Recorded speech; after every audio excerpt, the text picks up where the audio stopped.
Welcome back to your Valley Sports Plug. I am your host, Chris Patrick, and this is a Valley Sports Plug Roundtable live stream. We are, of course, right here on YouTube, streaming this live. We also have our once-a-month podcast recording we do, the Heat Check podcast.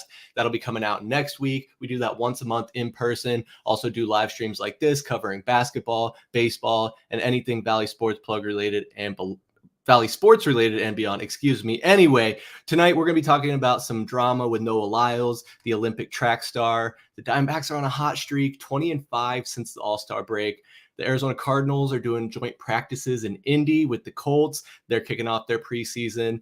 Some other NFL news going on. Will Levis has a Cologne. McCarthy's out for the season. Whole lot of stuff going on. And then we'll give you the NFL Fantasy Draft top 5 player list and break it down right here on our live stream. But tonight, I'm also joined by some very special guests. First, of course, my co-host, Mr. Michael Benjamin and VSP Tallman. How are you fellas doing? Chris, Tallman, doing great. Football is right around the corner. As you're about to see one of our friends who is joining us tonight, it smells just like football, man. I cannot wait. And next week, we got our big live stream of our fantasy football draft, the 3rd annual one here on VSP. I am so pumped, man. But Tallman, how you doing tonight, brother? Fellas, doing good. You know what football season means. More gambling for me, the Tallman ticket. So I hope you guys been working, you guys being Chris and Big Mike, working on that production team because we're going to need some help over here in the Tallman camp. But something funny, though. This is crazy. I got an offer in the mail for a free cruise. That's how much I fucking gamble, guys. Is there a phone number you can give me? There definitely is. What we have a famous picture of you holding it, Tallman. Oh, that's right. I need to go flip through those memories. You and Zay Jones, I'm pretty sure he was holding it too. That's true. But Tallman, the Tallman ticket is returning in this 2024-2025 season. A bit of a hiatus last year. What happened? Yeah, I know. I don't know. It just became a lot. It's became a destination type thing, and I just ran out of ideas. Wasn't feeling very creative, but I'm on that creative streak again. So I think we're going to do it. Hey, I'm happy to hear it. We'll get some wins on the board. We'll turn it around just like the Arizona Cardinals. But as Michael Benjamin said, we do have some very special guests joining us this evening. First, I'd like to introduce the host of the Valley of the Suplex podcast right here on Valley Sports Plug, Niko. What is up, guys? How we doing? How we feeling? Your boy has been grinding in college football 25. Excuse me. Finally picked up the halfback role in my road to glory. Thought, what are some good running schools? And then it hit me. Navy's got the triple option. And then it hit me. They run with their fullback 99% of the time. And I realized this game 1 when he's got 250. And I've got 2 rushing attempts for 7 yards. What did I do? I'm rotting for a year, gentlemen. You hate to see it. Well, Niko, glad to have you here. Also joining us, another familiar face here on Valley Sports Plug. I'm curious how his NCAA college football team is doing. Mr. T Jr., what's going on, man? I'm in the NFL, dude. I've been playing. I graduated to Madden. We are on to Madden. It has been a fun ride with college football. We will go back to college football, obviously, once I get those college football games here coming up. But excited. Like Mike touched on up there, it smells like football, boys. You can just look at that. It smells like football. I got choices. But no, excited. Let's get to it. Let's listen to what you guys have to say about what's going on in the sports world because it is getting juicy. Yes, sir. A whole lot going on, a whole lot to talk about. So, yeah, let's go ahead. Let's get right to it. Guys, as we were saying, the Olympics are done. Noah Lyles got a gold medal and a bronze medal. Tallman, I know, was not a fan. I think pretty much the rest of us here are Olympic fans. We'll have the Winter Olympics in 2 years, and then 2028 will be here in the United States in Los Angeles. That'll be a whole lot of fun. Might try and see about the prices are going to be outrageous, but seeing about going would be pretty fucking awesome. But guys, this fella Noah Lyles, right? He was already making waves this last year before the Olympics even kicked off when he was making fun or criticizing the winner of the NBA championship, the Larry O'Brien trophy, saying that they call themselves the world champs when they're only really the NBA champs or the North American champs, if you want to call them that. And got a lot of backlash from him because obviously everybody knows NBA is the premier league where all the best talent in the world is playing, and they're playing basketball at the highest level. But there was, again, some drama post-Olympics, and admittedly was not too familiar with this. There were some comments made towards Anthony Edwards. Mike, can you tell us a little bit more about this? So from my understanding, Noah Lyles and Anthony Edwards are part of the Adidas brand, right? Anthony Edwards, if you know anything about the shoe world, has had one of the best new coming releases for signature shoes, I would say probably within the past 5 to possibly 10 years. You try and get those shoes, good luck. They sell out immediately. His most recent pair, they've transitioned from the mid tops to the low tops. The USA colorway that had that real nice navy blue with a touch of red. I tried to look online yesterday, nowhere to be found. But Noah Lyles has made some comments about not really loving or thinking that Anthony Edwards was truly deserving of getting a signature shoe from Adidas just from what he hasn't done within his time of the NBA. And I definitely want to pass this over to Niko because I think he's got a little bit more information for us. So Niko, what do you got, man? I just think this whole situation is very funny, man. Like we talked about it a little bit. The Olympics are relevant once every 4 years. I know that these track runners are working continuously, so I'm not trying to take anything away from them. But like for somebody who's going to be relevant for probably 4 years, I mean, like we've seen the world's fastest man, guys. Like Michael Johnson, when we were kids, was declared the world's fastest man. And I don't know about you, but as a kid, I thought that lasted forever until the next Olympics came up and he was no longer the world's fastest man and his record had been beaten. So anyways, Noah Lyles is let me just put it like this way. There's Terrell Owens and there's Vontaze Burfict. You know what I'm saying? There is flashy and then there is arrogant and obnoxious.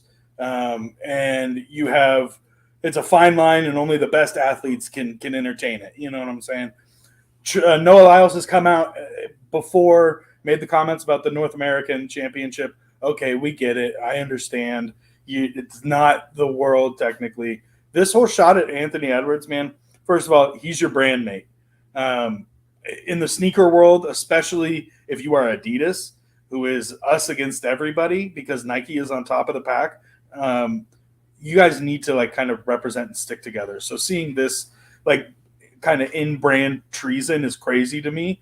But the statement that Noah Lyles does not deserve, or Noah Lyles doesn't need to go to Anthony Edwards' sneaker release because he does not deserve a sneaker, is a wild sentiment, man. To look at, honestly, a lot of people arguing the next face of the NBA is Anthony Edwards. And Mike nailed it, dude. It's the best sneaker release we've seen since probably Kyrie, if we're looking at it like in like sneaker release terms. So for Noah Lyles, who is relevant once every 4 years, sorry, Noah, but that's how it is, to come out and say, like, you're not worth it. For the Botswanian runners to be making fun of them in an Olympic celebration parade in the country, not to mention the whole COVID thing and the mask, yada, yada, yada, yada, yada. But he didn't do himself any favors, and then shitting on his brand mate, and then basically, like, dude, if you're going to do it, double down on it. Don't like try to retract your statement. The dude basically was like, I think he deserves it, when quite clearly he didn't. I don't know, man. This is embarrassing for the United States personally. I don't know. It's a little frustrating to like have us kind of going at each other's throats when in the midst of this, guys, we should have been worrying about the Olympics, and maybe winning medals. Right, and you see here basically what it comes down to is he said that his reason was that Anthony Edwards hadn't been to an NBA Finals in a sport that he doesn't even care about, and you're giving him a shoe. So I guess if he doesn't care about it, maybe he doesn't know much about it, doesn't really know how it works, hasn't really seen the rise of Anthony Edwards. And we've seen great players where an NBA Finals or a championship isn't the barometer of what a good player is. You see his clarification here on Twitter. There's a rumor going around that I did not go to the Anthony Edwards shoe release because he didn't deserve it. That is not the case. He definitely deserves his shoe. He is an amazing player. The problem was finding time based on my prior engagements. Congratulations on becoming whatever, blah, blah, blah, blah. Matt, do you think that that's just trying to kind of save face, or is that more, are you willing to give him the benefit of the doubt that that is kind of what he was leaning towards?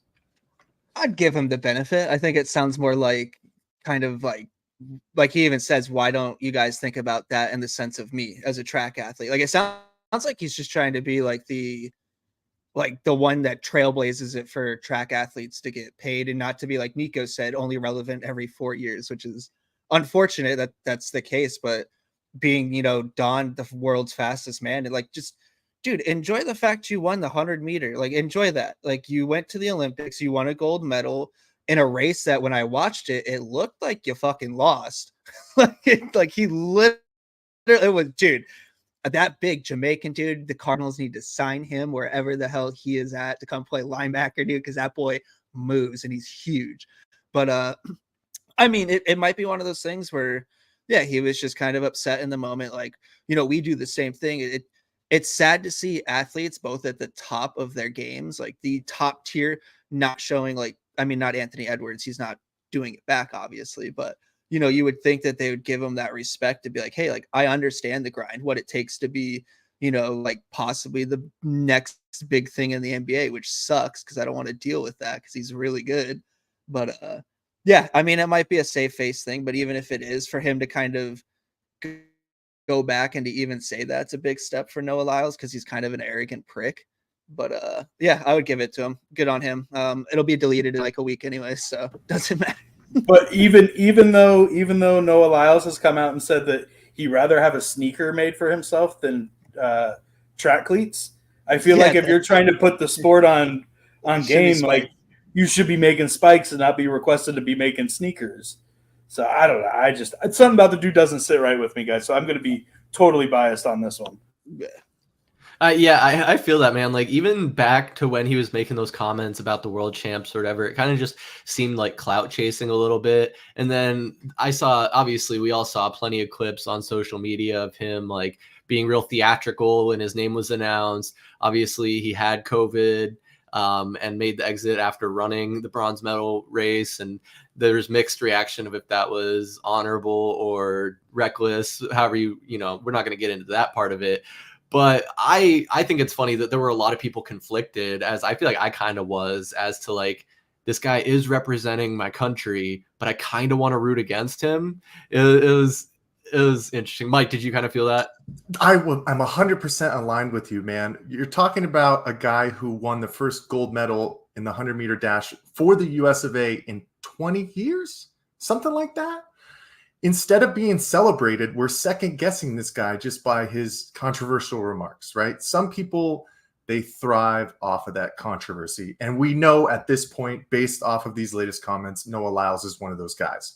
I want to be in his corner. I really want to support him and be one of his champions and, be one of those people who celebrates track and field, even though I think it's kind of one of the worst things in the Olympics. But that's my own opinion, right? But when this shit just keeps coming out from this fella, and Niko said it perfectly, your brand mate, somebody that you're supposed to be catapulting up as well, who, if he's successful, guess what? Noah Lyles, you're going to start to see some more success as well. And he's dragging him down. He just doesn't seem to be able to get out of his own way. And it's unfortunate because that 100-meter final was one of the coolest finishes that we've seen. Because like Matt said, I mean, honestly, his foot was behind the other guy. So it's just a tough look, man. I don't love it. I hope he kind of starts getting behind some of his people that are going to take him to the next level, next upper echelon. But we know this, man. Those people who thrive in controversy, they tend to stay there. Yeah, and I don't know. I think one of you guys might have said it in the group chat. I don't know who, but someone recently pointed out to me, and which is true, that guys like Noah Lyles, these guys that go and get Olympic medals in track, swimming, kind of the sports nobody cares about except every 4 years when the Olympics is happening. They get to do, this is the time pre and post Olympics where they get to do their press tour and make a little money with sponsorships. Noah Lyles potentially having Wheaties boxes and Head and Shoulders commercials. And I mean, maybe he won't get the Head and Shoulders commercials, but you know, these are the times where he's going to be able to get some money and some brand deals and whatnot. And I just wonder, like, if that's going to impact his ability to get those opportunities. But again, maybe the controversy will lend more towards him actually getting more of those opportunities to drive people to come either watch or hate watch or whichever way. But Tallman, I know the Olympics aren't your favorite thing. Do you have any take on this Noah Lyles, Adidas, Anthony Edwards drama? Well, I think it's a reach to call it drama, but I mean, didn't the whole USA men's basketball team just hate watch Noah Lyles the whole time? They're all talking shit about him. So I get it though. He's so easy to hate. The guy is just so thirsty for attention. But he did save face with that comment about the Edwards shoe thing. But I mean, the guy just came under so much criticism. Like, first of all, he talks so much shit. And I was sitting there like, I hoped he lost so that he'd have to come out and face the music, because he was like, I'm going to win. I'm going to blow everybody out. And then that finish in the 100, he even went up to Kishane Thompson. That's the huge Jamaican guy who's built like a tank. He even went up to him after the race and said, hey, I think you got me. The announcer even got it wrong. So I don't know. Then he goes into the 200 and he didn't win. So he had to get carted out on a wheelchair and say he has COVID. But then 2 days later, he's out in a nightclub partying after he had a COVID diagnosis. So I don't know. I think he got hit with so much criticism coming back after the Olympics, where this is the stance he had to take with something like this with Edwards. So I don't know. He's easy to hate. Like I said, just arrogant, just showing the world that, oh, there's another arrogant American, right? Well, yeah, guys, if we're lucky, we won't have to talk about Noah Lyles anymore. Maybe not for another 4 years, depending on what happens. Because guys, I don't watch track and field in the off season. I just don't. Did we lose Niko? We lost Niko. All right. We'll see if we can get Niko back. But this would be a good time, I suppose, for us to transition to our next topic and bring Niko back. The Diamondbacks, they're on a bit of a hot streak, fellas. They are, like I said, 20-5 since the All-Star break. They just keep winning. They just swept the Colorado Rockies, doing this all while finding out that Christian Walker is going to miss extended period of time. Ketel Marte has been injured in and out. It looks like he's not going to miss too much time. Gabriel Moreno is on the IL. He's going to miss a little bit of time. But on the same token, or on the same side, we're getting Eduardo Rodriguez back. We're getting Merrill Kelly back. They both pitched and have pitched. I think Eduardo Rodriguez has done 2 games. Merrill Kelly had his first one this last Sunday. So things are trending up in some ways and, taking a little backseat. But there are other guys stepping up like Jake McCarthy. So, Tallman, I'll kick this back to you real quick because I know you keep a close pulse on the Dbacks and keep up with everything going on. What has been the most exciting part about this run since the All-Star break? Can I say everything? This has just been just such a fun team to watch. I mean, we just saw with this Rockies sweep. I mean, we come out flat in the first game, come out flat again in the second game. But guess what? We came back and won at the end of both those games. So they're starting to regain that nickname, the answer backs. And we're starting to believe it too, because they're never out of these games. But just seeing how this team, how that next man up mentality, I don't like that saying, but we're watching it right now. I mean, you have 2 of your best players, two of your core players out right now, and your Gold Glove catcher, future All-Star catcher, and then your Gold Glove first baseman who got snubbed of an All-Star this year. So, but we're still doing it. I mean, the move, thank God Walker got hurt right before the trade deadline, and you were able to basically buy Josh Bell for pennies and plug him in. And he's been giving us production right off the bat. You can't ask for more of that guy. And then also, this is what's happening with this team. Everything is just falling in their way. We have Moreno get hurt where I think he pulled his hamstring or something, tore it. I don't know. I was watching that game and it did not look good. He went down hard and he was rolling around on the ground. But then they call up this Del Castillo kid and he's just been lighting it up. I mean, I think he's the first Dbacks catcher to ever have a walk-off home run, something crazy. So this guy's coming up here. He's setting franchise records. He's just been hot. I mean, we saw him in the late stages of one of those comeback games. It was on Tuesday where McCarthy hit the walk-off and we had the walk-off single to past third base to score 2 runs to win. We saw Del Castillo up there. I mean, we had like 3 walks in a row to get the bases loaded to get McCarthy, who is the hottest player on the team right now, up at the plate. But Castillo sat there like he's been playing the game for years. The dude was extremely patient. With 2 outs, I mean, you would expect a rookie to just swing for the fences, swing at everything, but he did exactly the opposite of that. But it's just going back to everything's falling this team's direction right now. I mean, even how we won the first game with 2 back-to-back wild pitches that we scored on. I mean, the Rockies were handing us the game and we took it and we win. So that's what this team's doing recently. We're coming back. Whenever someone gives us a win, we're taking it. We're not feeling sorry about it because a win is a win. But getting healthy too. I mean, Rodriguez hasn't been overly exciting to watch, but he's doing what a starting pitcher needs to do, right? What's that? Go 5-6 innings, keep it within 1, 2, 3 runs, keep it so your team can win the game for the last set of the innings. And then we saw Kelly's doing the same thing, but those guys got some rust that they got to shake off. And then what we saw yesterday with Montgomery was very promising. We know this is coming down. I'm sure we're going to talk about it, but it's coming down to who's the odd man out. And right now it looks like it's Ryan Nelson because it seemed like Montgomery was pitching for his job yesterday where he came out and he put out a quality start. So this team, Lavelle already came out and said that he's not going to do a 6-man rotation. Even when you go on the playoffs, that rotation even tightens down. There's not going to be a six-man rotation.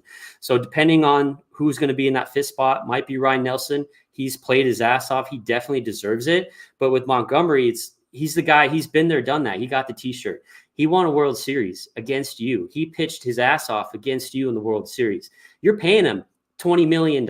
So he's going to get that upper hand, or he's going to get that longer leash and get more chances to prove that he belongs in that rotation. But hey, this is a great problem to have. If we can sit there and say we're doing just fine with 2 of our best players out because of people that have stepped in and filled those shoes, it's incredible. So I've had nothing but absolute I'm just happy right now that we can sit here and talk about how this team is in such a great run right now. The momentum is crazy, and it's exciting time to be a D-backs fan. No, it really is. I'm trying to measure my expectations, but I agree. I think any Diamondbacks fan has to be happy right now. I do think it's interesting with the Nelson and Montgomery thing. I think it's a good sign that Montgomery did have a good start in his last outing, good outing overall. But when it comes down to the money side of it, I don't know if they can send Montgomery down to AAA. I think the only option for him would be to DFA him and eat that money unless he gets picked up somewhere else. I don't quite know how that all works. But Nelson's been doing good, but I think you have more flexibility to move him down. And should anything happen, God forbid, he'll be right there waiting in the wings to get the call back up. So I do kind of think it would lean more towards Montgomery. But with guys that are on the roster and still on the roster, of course, I want to talk a little bit about Paul Sewald, who's been replaced as the closer, or has been replaced at closer. He's no longer taking on those duties. It's kind of been by committee. You mentioned Mantiply had a good 9th inning. I don't think it was a save opportunity, but he pitched in the 9th before we had that win. But Justin Martinez has gotten 3 saves since this is all kind of kicked off. And I think that was kind of one of the people that a lot of guys were talking about because of his ability to throw the heat, not necessarily always with the most accuracy. Sometimes he gets a little excited in pressure situations. But Niko, what are your thoughts on the whole Paul Sewald out at closer and the prospect of having Justin Martinez assume that role full time? I was a little hesitant with Justin Martinez at first. The control is something that has been a question mark, I think. But dude throws over 100 miles an hour. Like when do you want to cut that loose? Probably in the 9th inning when you're up by 2 runs. Give him something they can't catch up with. He's got some filthy stuff. So I I do not mind Martinez taking over. I'm not sure. I'm not sure how I feel about. Look, Seawald shot the bed. Let's just be honest and upfront about that. It sucks having to like basically be like, damn, dude, we traded for this dude, and he probably saved our season last year. And now we're looking at this dude like, hey, go play like secondary relief for us. We'll let you know if we need you. That shit sucks, man. So I don't know. That one really kind of bums me out a little bit because he was such a heralded like member of that roster last year. I don't think that it's Seawald. Losing Seawald is that what would be a detriment to this pitching staff. I do think it would be losing Jordan Montgomery. I think if we DFA Jordan Montgomery and he went somewhere else, he would pop up and eat our shit for lunch in the postseason. So I'd rather not see him in Dodger blue or, any other color besides, Sedona red and desert sand. Yeah, I think it's scary, the prospect of losing him. I mean, from what I understand, the Diamondbacks tried to extend him, but he kind of wanted to see what his value was going to be in the coming free agency. So curious what that's going to look like. But there are some other guys with longer security that are hitting the ground running. Jake McCarthy, to name one, he's hitting .373 with 38 hits, 3 homers, 21 RBIs, and 19 runs in 30 games he's played in since July 1st. He's been on an absolute tear, filling in where he's needed. Mike, what have you seen? What do you think of Jake McCarthy and how he's been contributing? So this is what, if you guys go back to before the season started, when we talked about our season preview, I really wanted to see Jake McCarthy get some more opportunities, right? I thought that there was something special about this kid, not only his speed on the base paths, but his ability to make some nice plays in the outfield. And we were really kind of unsure if he was really going to get the good crack at it just from his inability to hit from the plate, guys. But if you talk about literally just the past 7 days, the guy is hitting almost 500, 15 RBIs, 3 home runs. If you go back to the 27th, you guys remember he went 5 for 5 on that day, and he's had almost 10 multi-hit games since then, and 6 of them have been 3 or more hits. The guy is on an absolute hot streak, and he's making some nice plays out in the field as well. I remember Tallman was texting me the other day, and he said he might have made the play of the season in center field, but it's been so impressive. I know a lot of us have a soft spot for Alek Thomas, especially what he did against the Phillies, but it just shows you that this team is ready to go and ready to win right now. When you see the hot hand going, you got to make adjustments, and that's why Thomas is now in AAA. But wouldn't be surprised to see him back, by the time we're heading into the playoffs, obviously. But with all the heavy injuries, we had to bring up Blaze Alexander to make sure that we're just kind of covering our bases if anything were to happen to Cattell for a day or Perdomo. And man, this team just keeps answering the questions, and Jake McCarthy has answered the biggest one for what he was going to do this year, man. It's been impressive to watch. Right, and we could go on and on. We could even talk about Jock Peterson's contributions. But when you talk about bringing up Blaze, he's a versatile infielder, can, like you said, fill in at a couple different spots on the field. That's why I think Kevin Newman is still on the roster, because he can fill in for Cattell at second as well. But what I do worry about, while we're talking about the Diamondbacks being on this 20-5 streak, whatever you want to call it, record since the All-Star break, the Padres have also been doing well and winning. They're 19-4 since the All-Star break. As you can see on the graphic here, they are tied with the Diamondbacks currently, 69-53 on the season, tied for second place in the NL West standings, but catching up to the Dodgers, man. Looks like just 2 games back as of this time. I don't know. I don't think the Dodgers are playing today. I don't really know. But the Dodgers haven't been playing their best baseball. They've been plagued with injuries as well, as is the way it goes in baseball. But Matt, to bring you in here, what have you thought of the Padres run alongside the Diamondbacks? Does it concern you at all that this is either going to be a team that could take a wild card spot from us or an opponent we'd have to face in that wild card spot? I think it might be one of those things if it continues to go. With the amount of talent that we have as a team, like we've never really had. I haven't heard of the Diamondbacks having like problems with like who's going to be the odd man out pitching, we're sending dudes who are part of our World Series runs to AAA and stuff like that. So like if it continues this way, it might be one of those things where San Diego just might not be able to keep up, but they have been playing really good. It's just hard to argue against the Diamondbacks just with the amount of like looking at the wins. That's crazy, the fact that they didn't have a day off and they played that well. That's the most un-Arizona sports thing I've ever seen, that we haven't just like completely shit the bed, which I'm afraid of, knock on wood, that might happen still, because there's still a lot of baseball to be played with 40 some odd games. But it's fun, it's exciting, dude. Like even my kid was talking about it and like wants to go to a game and stuff, and like he's not really into baseball, he's more of a football guy. So it's like it's starting to get out to where like the younger kids are hearing about it and they're talking about it. Like 10-year-old kids are talking about baseball. He's like, I want to play baseball. Or like, so it's growing the game to have a good baseball team post All-Star break. But can we keep it up's the big question. I think we can. We kind of answered our big questions with not doing a whole lot around the trade deadline and waiting for everybody to get healthy, which sucks because some people got unhealthy. But it just like VSP with Tallman was saying, because I know you guys don't like me saying his name, it's that next man up kind of thing where it's like, hey, whoever has the hot hand, you're playing. Like I don't care if you're $15 million dude. I don't care if you played for us and did awesome things last year. It's like, what have you done for me lately?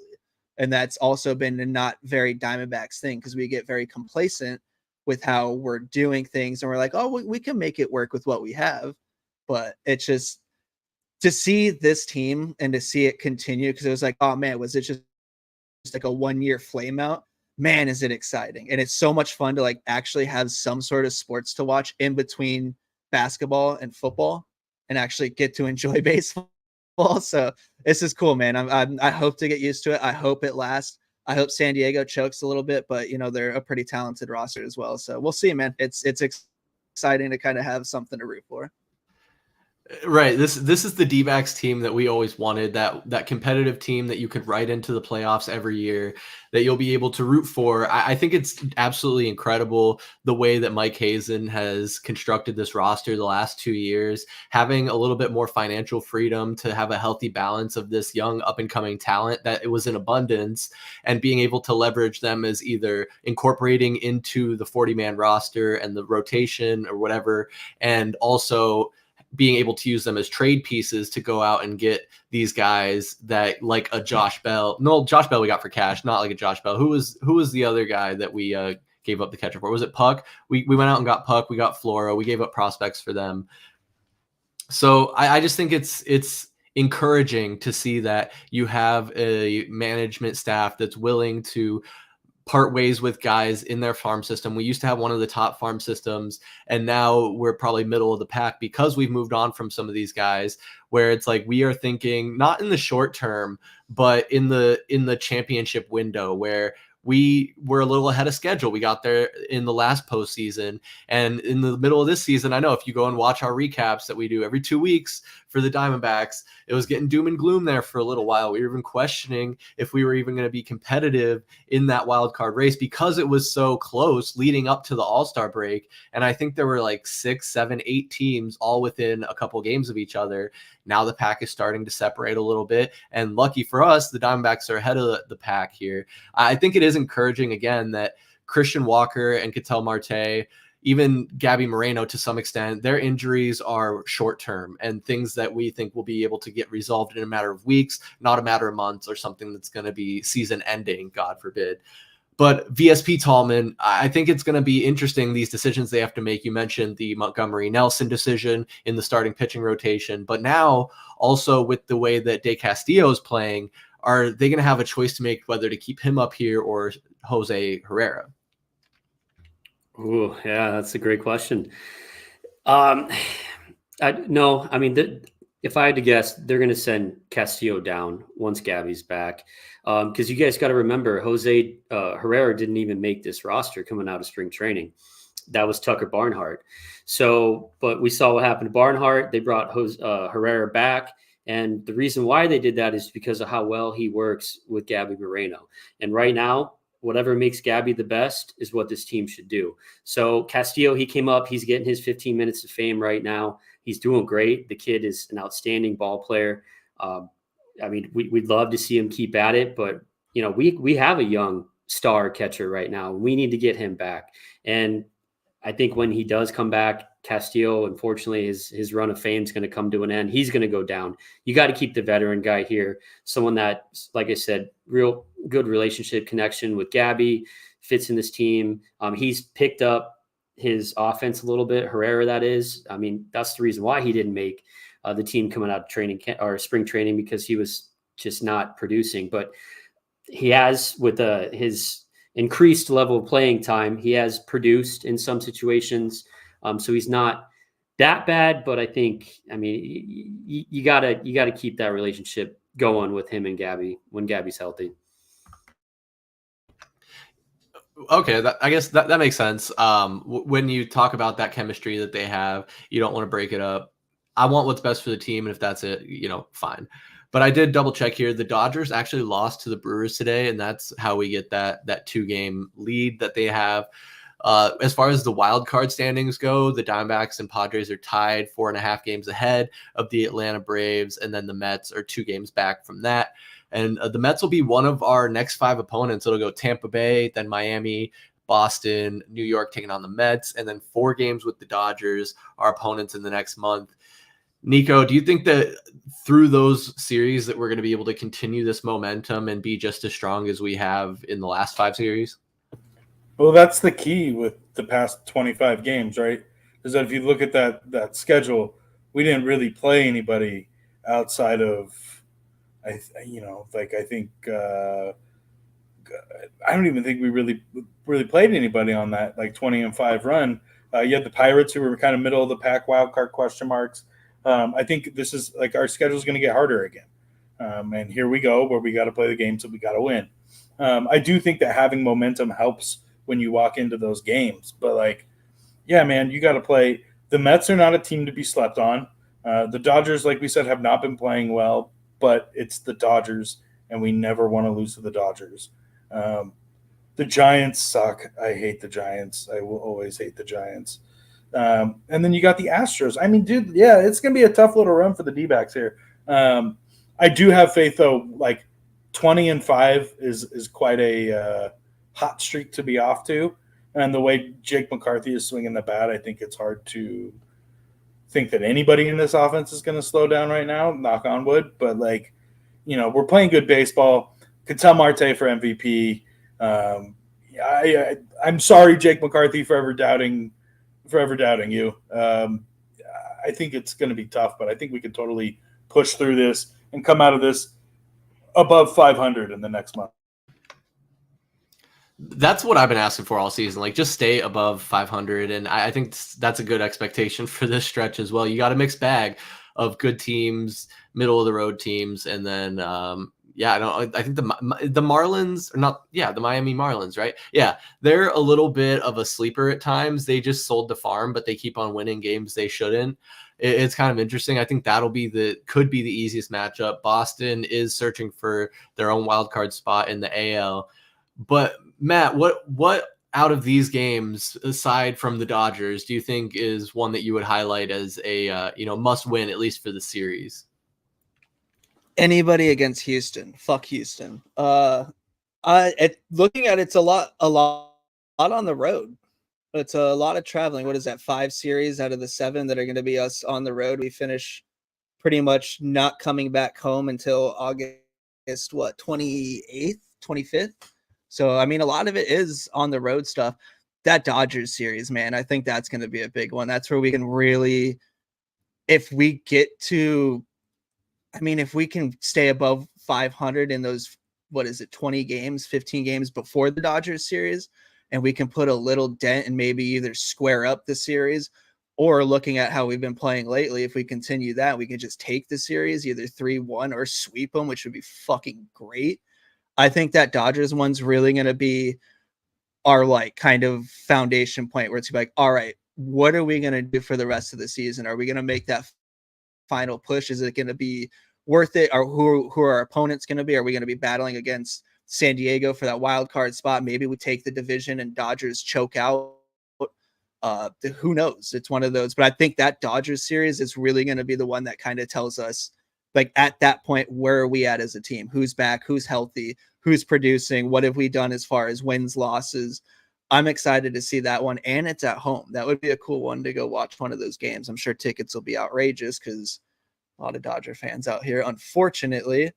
But yeah, I think that LA one, man, those 4 games are going to be the big kind of where are we at and who, and that's a great playoff team to kind of set our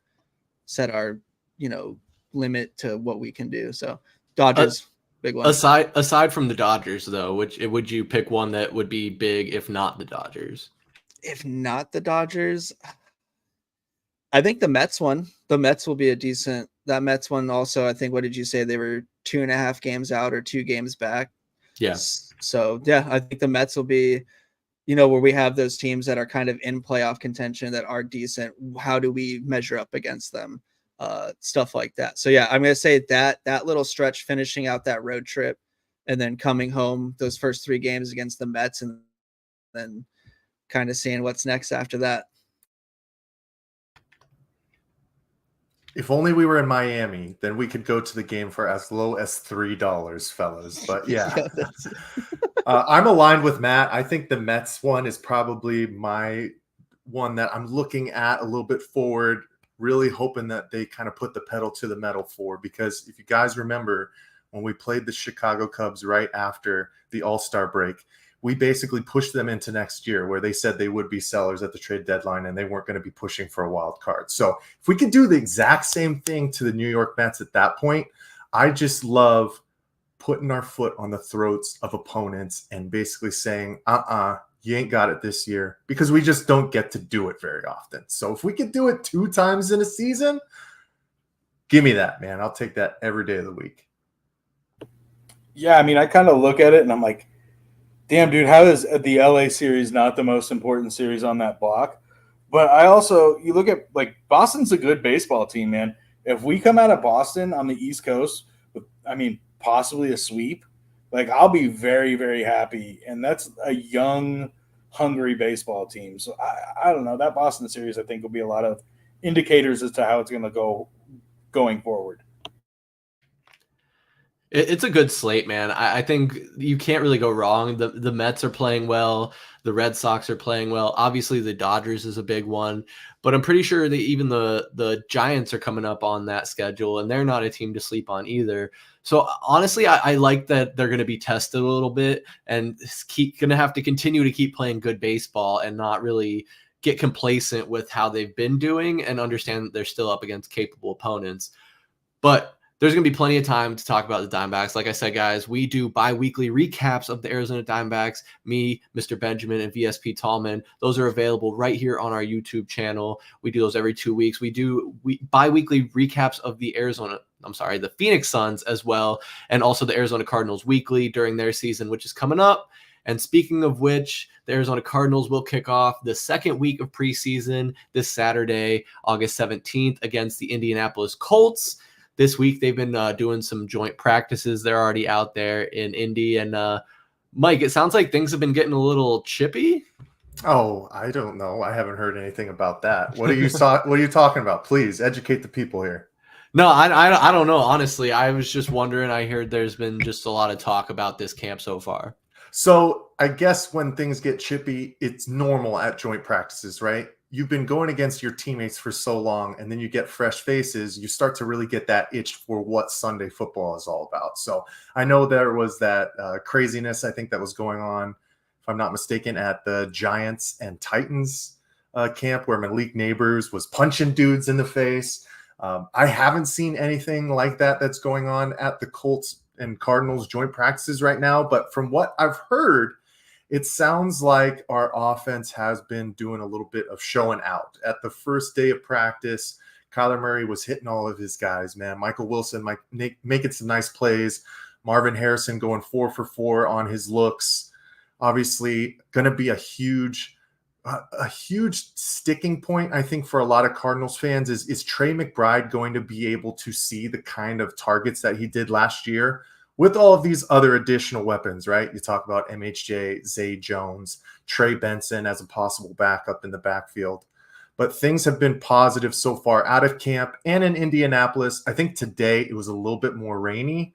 So on both sides of the offensive football, including for the Colts, I think Anthony Richardson didn't have that great of a day throwing the football. Sounded like he was 2 of 5. But when they went down to the 2-minute drills, he was kind of having his way with our secondary. So I can't wait to do more of a deep dive with the Cardinals, and we'll be doing that this Saturday. But a lot of promising things coming out of Indianapolis and training camp so far with the Cards, Chris.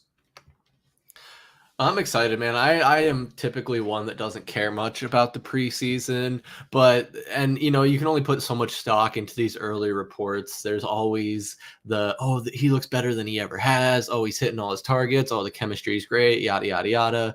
And nothing really matters until week 1 when the games count and the paychecks are being paid, whatever, blah, blah. But Tallman, have you had any insight or any anything you've seen about this camp that they've been doing in Indy? You know what? I haven't been paying a lot of attention. I will not lie to the people. I know I need to do my homework. I've been watching too much baseball, guys. Give me a break. No, I saw some stuff. Just Harrison turning heads was what it said. So that's good to hear. But no, I need to pay more attention. I apologize. Skip over me. Dumb me down. He's Tallman, just it's all right. No, it's not. That was a deferral, yeah. Hold you on. have a It's all good right. excuse. Yes, when Tallman gets invested, he gets invested, and All it's right. okay. The Diamondbacks are what's hot and heavy right now, so it's all It's right. We'll fun. give him pass Yeah, this time. it's worth it. But you better be ready for Saturday, Tallman. I'll be ready Saturday. Okay, Yeah, all right. but I mean, All right. it's preseason, man. It's like, and then we're talking about a Just joint the best. practice. Like I watched 10 minutes of that preseason game against the Saints, and it was an absolute. I went to that snooze game. fest. Oh, you did. I'm so sorry I to hear did. that. Like It wasn't bad though, dude. Those games. There wasn't a lot of no people, one but- scored in the first half. No, dude.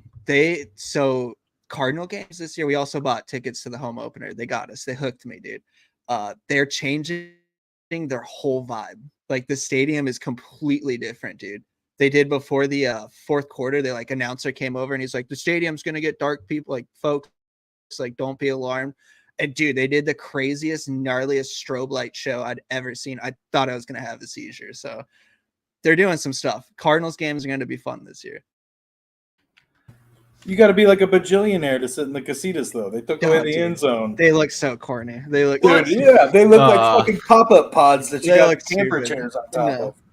They look silly, but it's exciting. Is nobody here going to mention the odd inner correlations between the Indianapolis Colts and the Arizona Cardinals? You have Michael Pittman Jr., who is the child of one Michael Pittman, who played for the Arizona Cardinals. And then you have, Marvin Harrison Jr., who is the child of, Marvin Harrison, who played for the Indianapolis Colts. Then you have Edgerrin James, who is a fucking Cardinals legend for putting that booty in reverse and backing it into the pile in his later years. I mean, man, this is just a match made in heaven. We should play them all the time. Storylines, boys.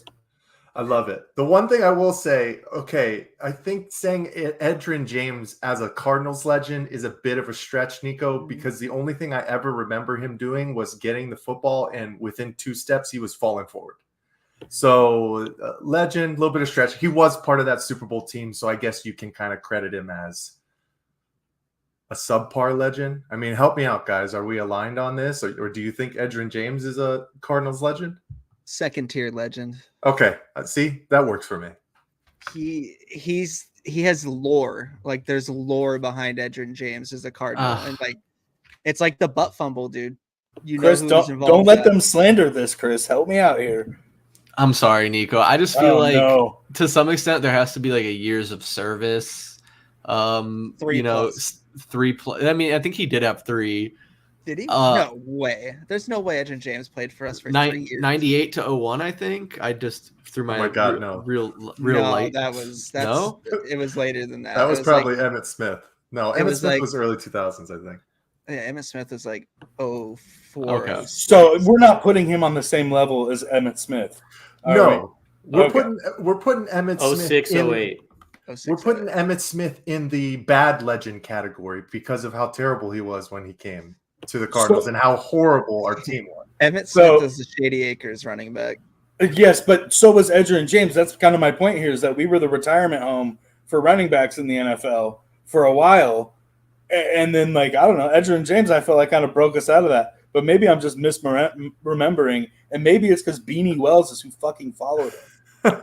No, you're not Beanie you're not misremembering, because the Edgerrin James era when he came to the Cardinals was the true first era where we were actually pretty damn good, man. Let's be honest. Yes, we went to the playoffs and beat the Cowboys with Jake Plummer, but there were just so many 4-12, 3-13 seasons at the beginning of our franchise when Edgerrin James did come in, and we went to a Super Bowl with Kurt Warner and those guys. So he's part of the first true echelon of success, I would say, within the Arizona Cardinals franchise, right? Yes, Jake Plummer and that team, Aeneas Williams, that was the original first one, but I'm saying like the start of kind of somewhat continued success. Yes, we had our down years in between before we got Carson Palmer, and then obviously after that when Kyler came in and whatnot. But I'm giving you legend status, but I'm with Matt, man. It's second tier legend status. He is not Aeneas Williams, man. So a first tier legend status is an Adrian Wilson, is a Larry Fitzgerald. Yes. Is a okay. All right, I got you. Fair enough. Maybe Larry Centers. I don't know. Now Larry Centers is a G. Shout out Larry. Shout out Larry Jr. Hey, rest in peace, Kwame Lassiter. I think you put him in that top tier. I definitely do. He's the only reason I'm a real Cardinals fan. Man. So.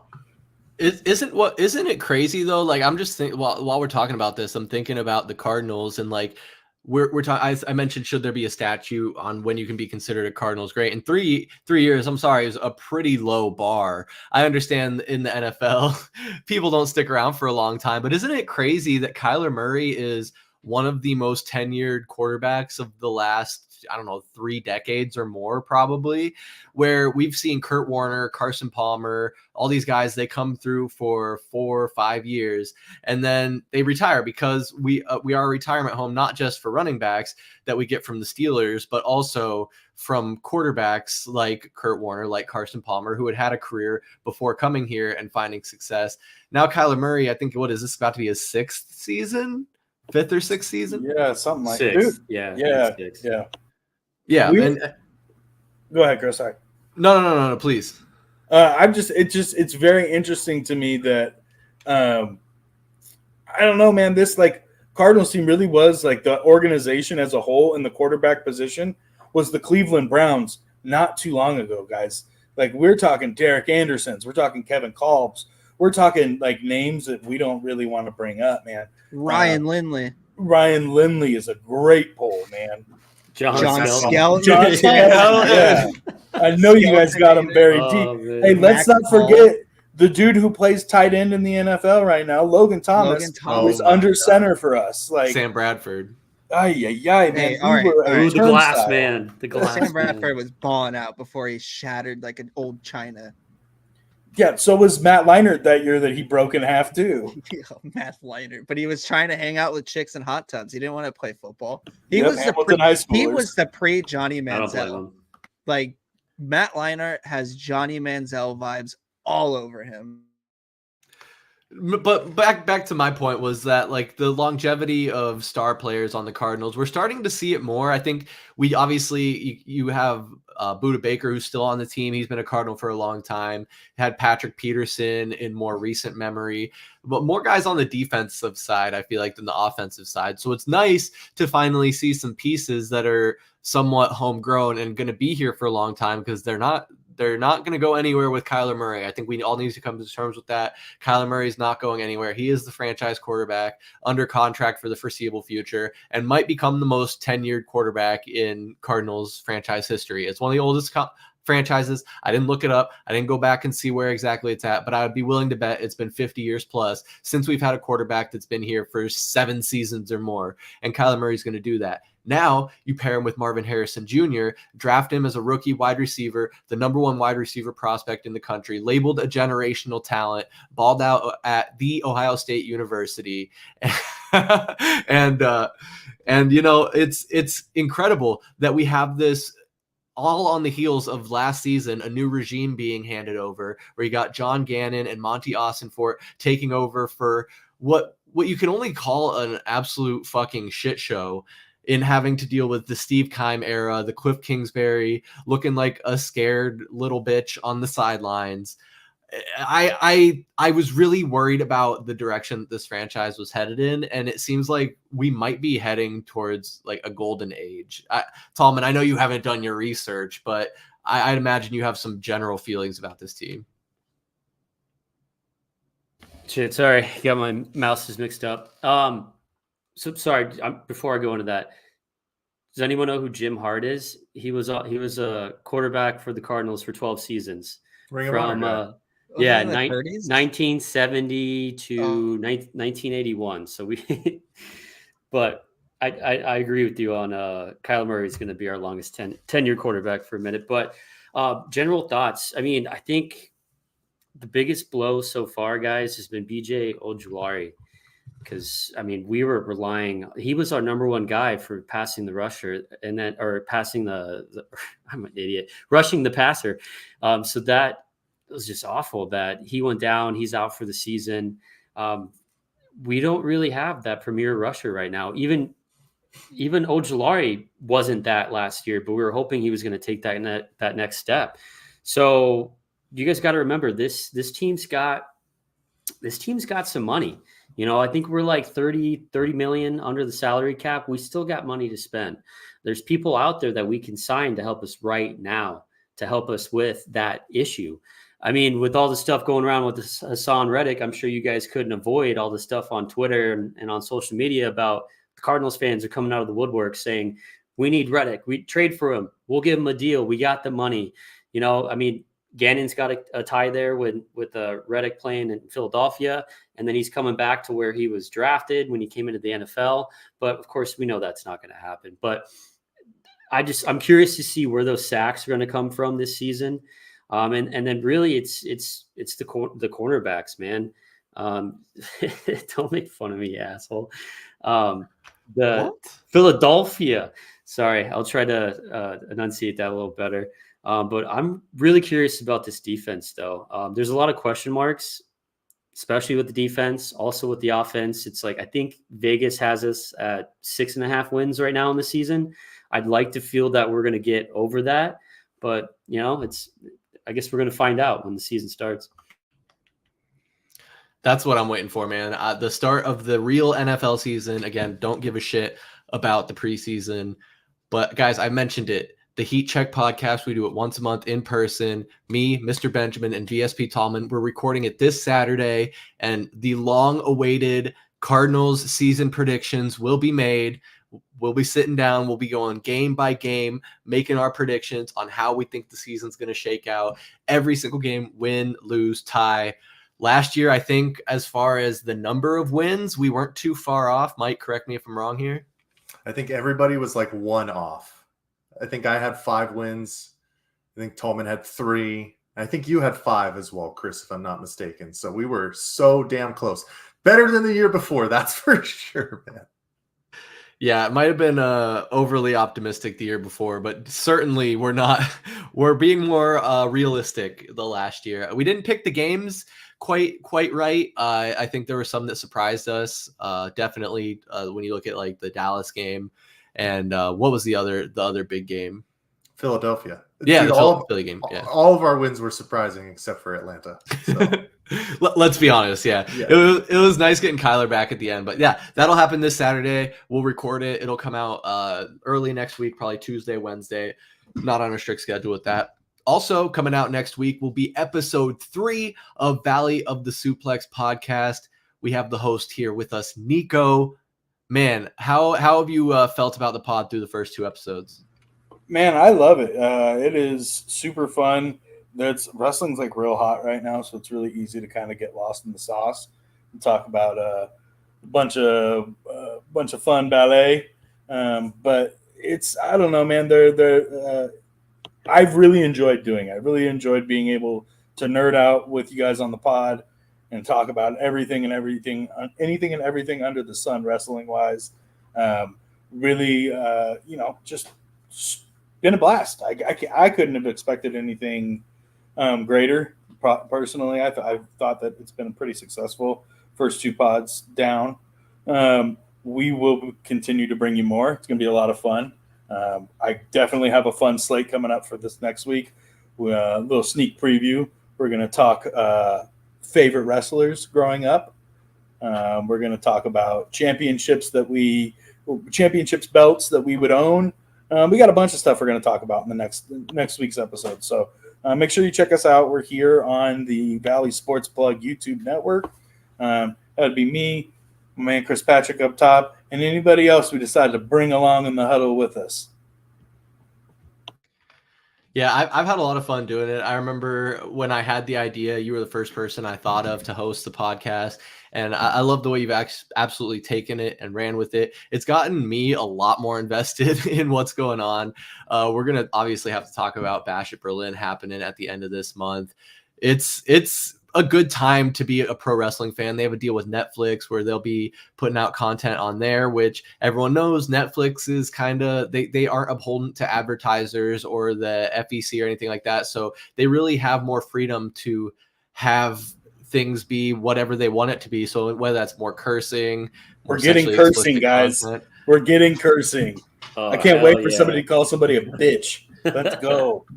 Yeah, because I was wondering about that because Niko, like, we'll talk more about it, I'm sure, when we record. But I feel like they kind of have to toe that line between being family friendly and also being edgy and interesting for adults. Because there is a younger fan base, like young fan base, and as well as adults. How do you think they're going to toe that line with the Netflix situation? I think honestly, once it goes to Netflix, I don't think they're going to toe the line for children anymore. I think we're going to go back into the TV-14 rating. I think that's where you're going to see guys cutting themselves open. I think that's when you're going to see curse words galore. I think if we had Dom and Liv as a storyline on Netflix, I mean, tongues down throats, boys. It's getting crazy. Like, dude, that chick's smoking hot. Like, yes, that chick's gorgeous. My wife is in the room, and yeah, she's an absolute dime piece. I'm not afraid to say it. She works hard for that body. Okay. It's like going to Barrett Jackson. I'm not going to buy any of those cars. I can't afford them. I'll never even drive that car, but I appreciate the work that person put into it. You got to appreciate it. Don't know how I feel about that analogy, but I'm broken. That hurt. But no, it's great time. Check us out. Valley of the Suplex podcast. We do it every 2 weeks right here on the Valley Sports Plug YouTube page. But fellas, a little bit more news in the NFL more broadly. We mentioned at the top, Will Levis has a cologne that he's putting out in conjunction with Hellman's.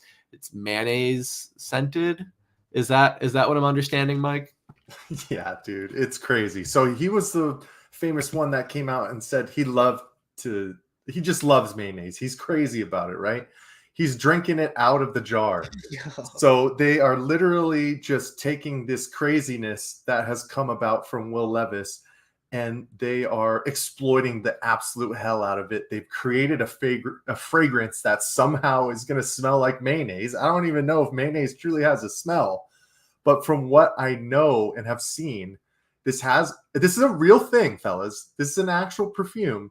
And it's already gone on sale. And for the second straight day, it has sold out. So this is just something that I love to see these kind of memes come to life here.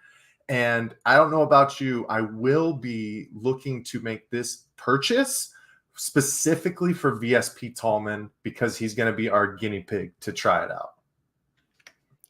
That's content, folks. I mean, Niko, are you rushing out to get the mayonnaise scented cologne? Dude, I don't look like I've missed much mayonnaise in my life. I will be trying to get my hands on this Hellman's any chance I get. This is where I'm at. Look, I'm a bigger boy. I love my food very much so. I've opened many jars of mayo. Never have I gone, that smells like mayonnaise. I don't know what the fuck mayo smells like. Like, I'm totally lost. But I do love the artistic quality in this ad. This is like a very if Johnny Depp played football for Savage, kind of vibe. I'm totally with it. He's gorgeous. Well, and so is his wife. So good for him as well, or his girlfriend. But I don't know, man. This whole mayonnaise craze. This is the dude that poured mayonnaise in his coffee and went viral for pouring mayonnaise in his coffee. So yeah, I gotta go check this out. This is like when Gwyneth Paltrow put out a candle that I don't know if you guys know the rest of that story. But, Yeah. Okay. Yeah. Pepper Potts. The vagine. What? Yes. Yep. Yeah. She made. Oh, we'll just say she made a pussy scented candle. Yep. Let's just rip the Band-Aid off. There it is. So it just smells like fish. It's Gwyneth Paltrow. It never It's smelled like Hey, fish. I don't know. It's Gwyneth Paltrow. I mean, can we talk about for a second in this ad? Watch how he eats this bread. I question a lot. It's coming up here in a second. Watch it. It's weird. What the fuck? Oh my! He's Wow. getting sensual with it, man. okay. It's Well, the whole vibe of the ad. when you're eating a slice of bread or a sandwich, you go for the corner first, right? Am I crazy? If you're gonna eat it, first of all, you cut it in triangles. But second of all, if you're not gonna do that, you take a bite from the corner. Am I crazy? He just goes right in the middle. Dude, he pulled the Dave Portnoy one bite bit here. He was like, one bite, that'll test it, and fucking inhales the entire slice. Yeah, what is this? I would be so stoked if he was my quarterback, though. This dude, imagine the locker room. This guy has to get so much shit in the locker room. The defensive back group must eat him alive with this shit. I was gonna say, do you think DeAndre Hopkins is coming up to him being like, hey man, let me get that de Mayo.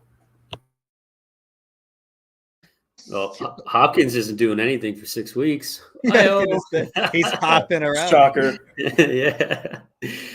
So I'm reading here that Levis said it smells of a resort hotel lobby. What So the hell? it So, doesn't- I mean, It smell unpleasant. Exhaust mixed with a slight tinge of chlorine. I was gonna say, so you guys are the consensus seemed to be that nobody really knows or could put their finger on what mayonnaise smells like. So I think they have the opportunity to just make whatever the fuck scent they want and say yeah, it smells like mayonnaise. Does it taste like mayonnaise though? Oh god, that'll be the next thing. People are spritzing it on their sandwich, and then they have to it's like the Tide Pod challenge all over again. There's a lot you could spritz it on there, Chris. We used to have the spritz butter when we were kids. Do you remember the spritz butter? You remember? Oh no! I can't believe it's not butter. Dude, that shit, I'm pretty sure has a commercial that's like mesothelioma. You shouldn't have ate that shit. That and the purple ketchup, all things that should not have been done in the early 2000s. But okay, yeah, Will Levis, Hellman's Cologne. That's very interesting. I guess other NFL news that has kind of broken in the last couple days here. Was it JJ McCarthy, quarterback for the Minnesota Vikings, is out for the season. Mike, what's the injury that took him out? I'm pretty sure it's his knee. So looks like he already had successful surgery. Tough look, man. Tough look for the Minnesota Vikings, who obviously moved on from who's the big chains guy, Kirk Cousins, who's now with the Atlanta Falcons. But yeah, my biggest thing is, what does this do for Justin Jefferson's fantasy outlook? Because I know a lot of people were basically saying it doesn't matter who is throwing Justin Jefferson the ball. He averaged over 23 fantasy points with the other guy last year. I don't even care about the Minnesota Vikings. That's how much I don't care. But I've already started to see the drop off a little bit for Justin Jefferson. But It is a tough look, man. I know when the draft came around, we were talking about J.J. McCarthy, and was it a stretch? They were putting all their eggs into the basket of a guy who was kind of a game manager at Michigan, who was so run dominant. But from what it sounded like, he was looking promising in that first preseason game, and then to go down in your rookie year after your first official field time is just always tough, man. I do feel bad for Vikings fans on this one.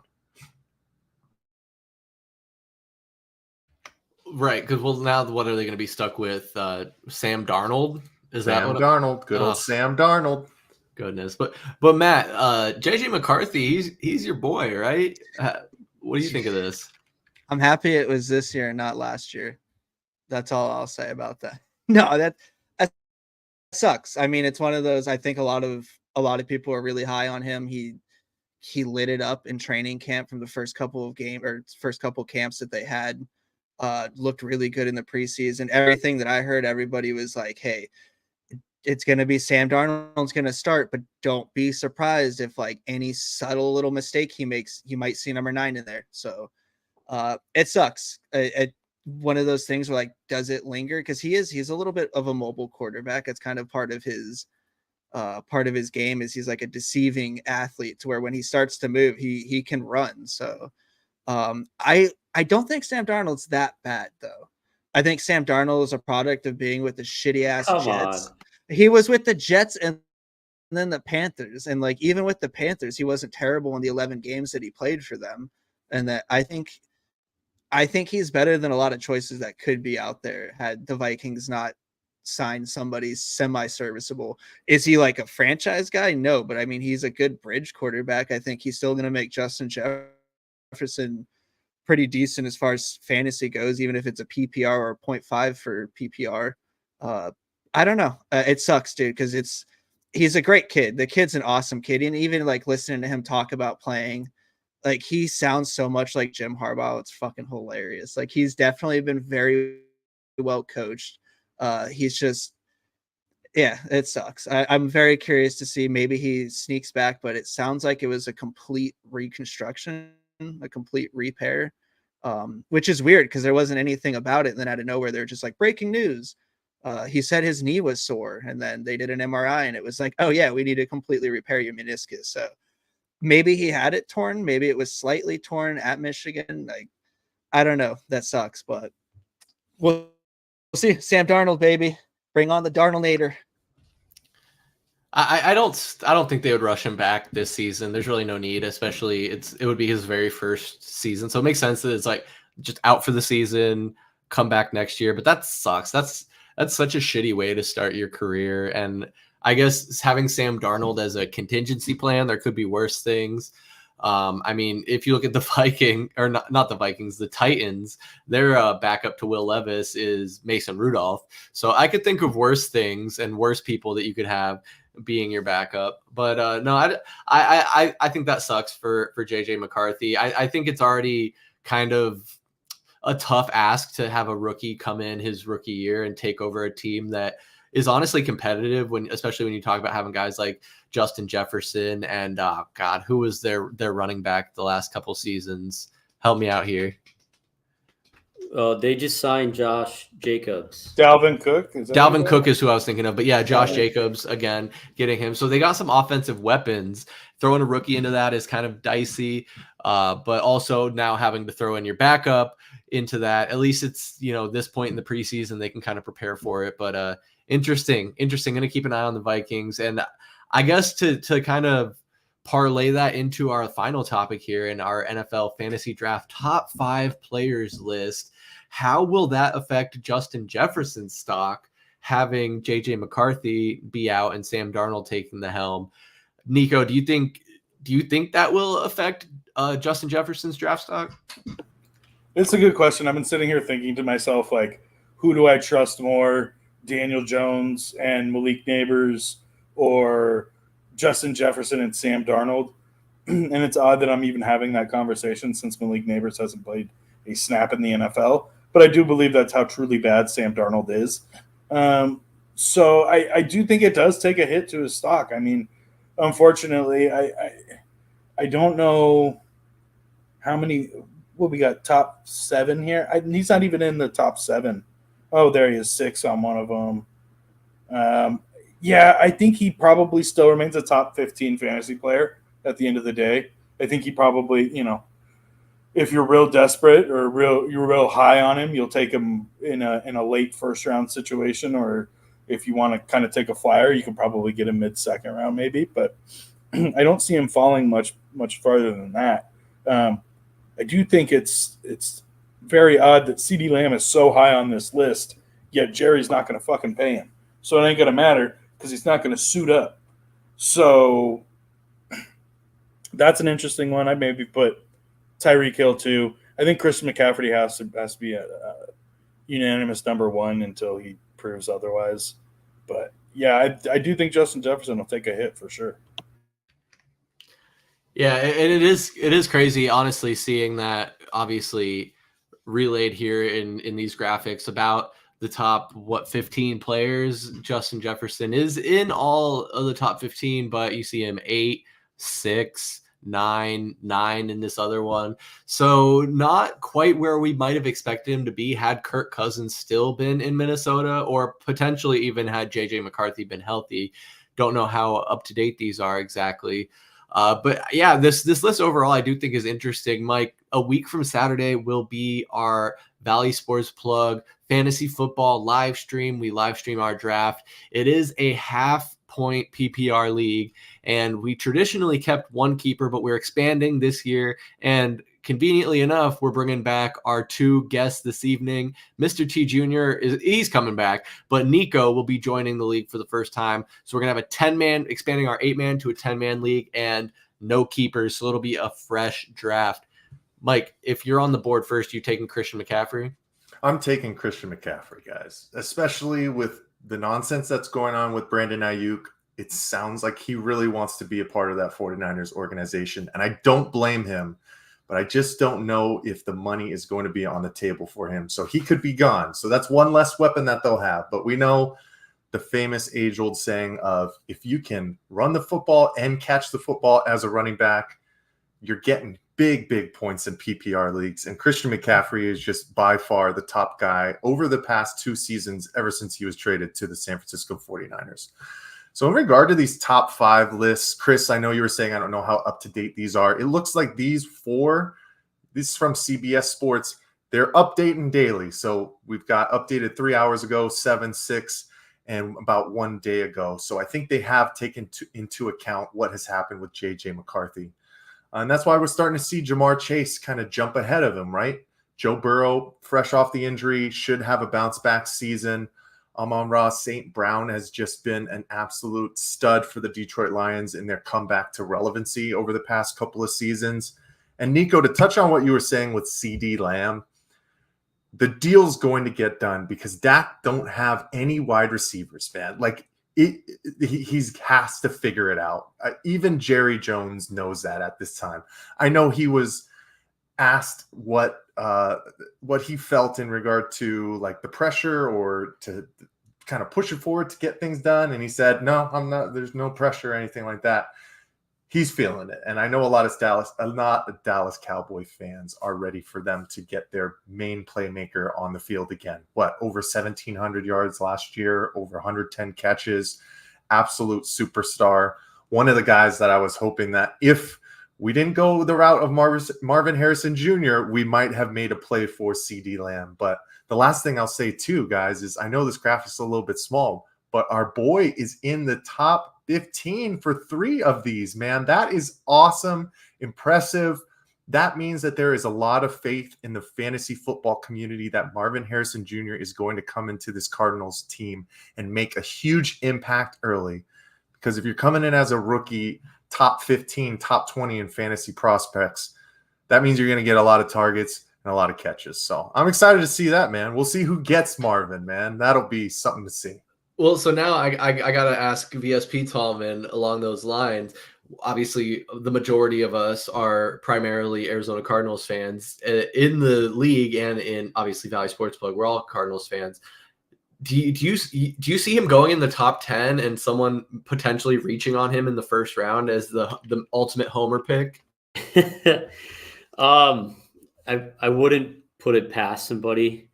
Would it be smart to? No, it would not be smart to take him in the top 10. Hey, you got to keep it separate. Fantasy football and your fandom is completely separate. But I mean, if someone was going to take him, it'd probably be Davey. I was gonna say that. I was gonna I say can see it. My brother could do it too, depending on. Yeah, I was also going to say if he's there, boys, I'm taking him. I'm just telling you right now. But you also know the person who's 100% not taking him is Tallman because it's running back. First round, running back. Second round, it's running back. Third running round. back. Third round, it's running back. Yeah. Fourth round, you know it. Eighth round, it's Aaron Rodgers, and he gets injured on the second play that, of Thursday Night Football. That hurt. Guys, really right on that. You can go back and watch the live stream of our last draft and see Tallman's draft strategy. We're going to get into that more next week. We're going to do a full fantasy football preview, full NFL season preview, and all leading up to, of course, next Saturday, the 24th, our fantasy football draft. But Matt, Mr. T Jr., what do you think of these top 5 players? Last year, when we did have a keeper, I kept Tyreek Hill. Worked out pretty good with me. Do you think he is pretty well slated there as a top 3 pick? Oh, yeah, I think, in especially PPR leagues, like Tyreek, they feed the offense through somebody like him. He just got paid too. They're going to use him. Like that boy is going to get fed like he's starving. Yeah, I think him top 3. The one that I was surprised to see on that was, I mean, not surprised, but Breece Hall. I think Breece Hall is a little bit, I think he's with Aaron Rodgers, dude. Aaron Rodgers likes to use those dump off. That's a great safety valve for him. He really likes his running backs, like what he did with Aaron Jones.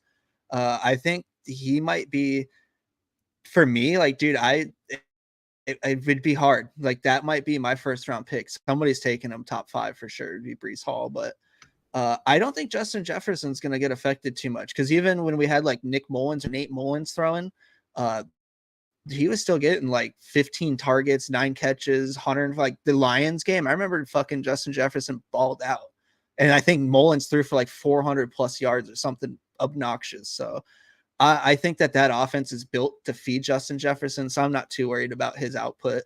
I just want him to stay healthy would be the big thing for me. But it's really cool to see Marv, dude. It's the Maserati, baby. Like I'm so excited to see somebody on the Cardinals get a little bit of respect. Like, I mean, there's not really much to respect. We suck as far as like fantasy football. Like it's one guy that pumps and the rest of us sleep. Like that's literally how Cardinals fantasy football works. And like VSP said, you have to separate it because it ruins your fucking Sundays. It's ruined mine plenty of times where I've been pissed off.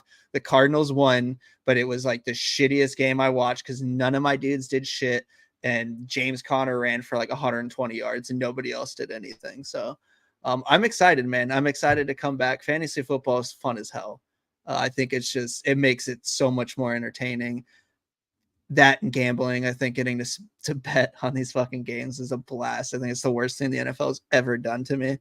But yeah, fantasy football is going to be cool. I'm excited for the draft to see what kind of shenanigans people pull off because I know there are a bunch of homers here. So I know I get shit sometimes for taking Kyler super early, but the dude's a quarterback and a running back. So, but we'll see. We'll see how these strategies work out. I'm excited.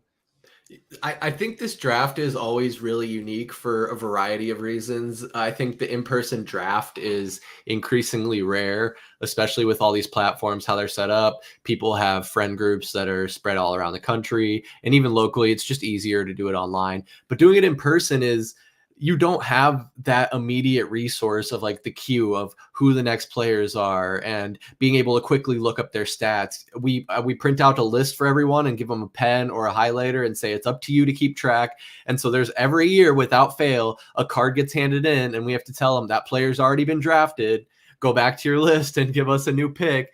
And I think that creates a unique element to it because you have people's personal biases leaking into who they're selecting, as well as a vision that they have for their draft, whether it's taking 6 running backs in a row before filling out any other position on your roster, or whether it's reaching for a quarterback in the 2nd or 3rd round. I guarantee you it's I guarantee you, actually, I'm not even going to say it's more than possible. I guarantee you Patrick Mahomes will be off the board by the 3rd round.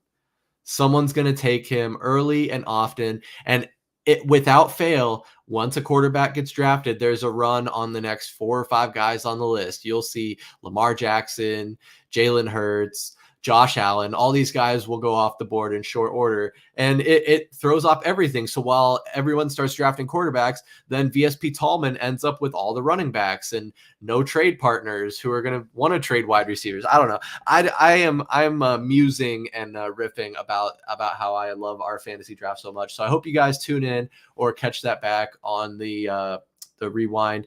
On the playback, that's the word I'm looking for, because every stream we do here live is always available for playback. Most of them will be available on all podcast streaming services, Spotify, Apple Podcasts, anywhere you find podcasts, you can find Valley Sports Plug. But fellas, we're all coming up on an hour and a half in, covered a lot of topics, had a lot of fun, but I think we better wind it down for the night. So I will go reverse clockwise tonight. And Niko, ask you first, are there any final thoughts you have on the state of Valley sports or really anything on your mind, man? Not much, man. Just I'm excited for fantasy football. This will be my first live in-person draft ever. I've been playing fantasy football for quite some time, so I am very excited for this. I was there at the draft last year. It is a different beast. It was slightly intimidating, so I'm glad that I got to watch and see how everything goes down before I jumped into the deep end. But super excited about fantasy football, super pumped about Valley of the Suplex as usual. Not much other than that, guys. Just make sure if you are listening to us on any of those Apple, Spotify, anywhere you can stream a podcast, make sure to rate us 5 stars. That does help. That puts us into the algorithm of suggested podcasts for people who listen to sports podcasts. So if you give us that 5-star rating, write a comment, even if it's just saying, I like my hair today. It's a comment, and it does wonders for us. So, that's all I got. Thanks, guys. Hell yeah, Niko. Always a pleasure. Love having you on. Love what we're doing with Valley of the Suplex. Honestly, sky's the limit with that one. Going to be recording this weekend. Mr. T Jr., thanks for coming on, man. Any last thoughts from you? I'm excited to get fucking shithoused next weekend and draft some fucking athletic beasts. That shit's gonna be fun, dude. I think I haven't done an in-person draft in a long fucking time, and it's always been. I mean, the online shit's fun. It's cool to sit here and kind of but man, I think having it be that in-person thing changes a lot. I'm really excited for this Saturday, UFC 305 down under Australia. We got Israel Adesanya coming back, fighting Dracus du Plessis. It's going to be a fucking bloodbath, dude. Those two dudes do not like each other. So it's a hate fight. Those fools are going to fucking try to kill each other. So Saturday will be cool. And then, next weekend, dude, fantasy football, making the comeback. Haven't come up with a team name. We'll find a good one, more appropriate. It'll be fun. We'll be good. Please, we need a team name from you that we can actually display on our live stream and reference in the future. We won't talk about any previous team names that he might have had. But so this Saturday, he mentioned the UFC event. Also, as I had mentioned, we're doing our Heat Check podcast in-person recording. VSP Tallman, man, excited for that. Any last thoughts tonight? Yeah, I'm always excited to get in Studio B. Is it A? I don't even know. Always excited to get there in the Heath studio to record that. But I'm just going to second what they said. Make sure you guys tune in August 24th. It's going to be fun. It's going to be real fun. It's going to be a shit show. Don't tell our Airbnb host that, though. We're going to be really real nice, and we're going to sit around and be very quiet. We won't move any furniture. Yeah, no, won't take any paintings off the wall or anything. No one's gonna pee. Did you guys pool. I pee in every pool, so that's not gonna happen. Hey, there's chlorine. No, there's chemicals, dude. It was nice. Don't you dare pee in that pool. Did you guys scout out this Airbnb? Is that? What do you mean by scout out? Like drive by? Like no, over we the don't, fence? we don't like, drive by. Breaking and entering at late at night. It's just like We scouted the photos, Matt. Yeah, we Yeah, did that's some all scouting. So. baby. I trust you guys. Well, you don't have a choice, so shut the fuck up. I mean, All right. Anyway, it could be a Buffalo Wild Wings now. Fucking good. Anyway, hey, I'd be okay with that. Mike would hate that though. But yeah, no, let's do this. Hell yeah. Appreciate you, VSP Tallman, my co-commissioner for our fantasy football league, leading the charge on securing that Airbnb. My other co-commissioner, Mr. Benjamin, also co-host of pretty much almost all of these podcasts. Mike, what you got for the people? I'll keep it short and simple. August 24th, it's going to be a movie. Make sure you guys are tuned in. And fellas, the Diamondbacks are not hot right now. They are fucking scorching. Let's keep it rolling. Chris, always appreciate you, man. Yes, sir. It is always a pleasure, never a chore. Very excited for the rest of the Diamondback season. Unbelievably excited for our draft next Saturday. It's going to be a crazy time for Valley Sports Plug, man. I tell you what, we're going to have a Diamondbacks recap out for you right here on YouTube next Wednesday. On Thursday will be episode 3 of the Valley of the Suplex podcast.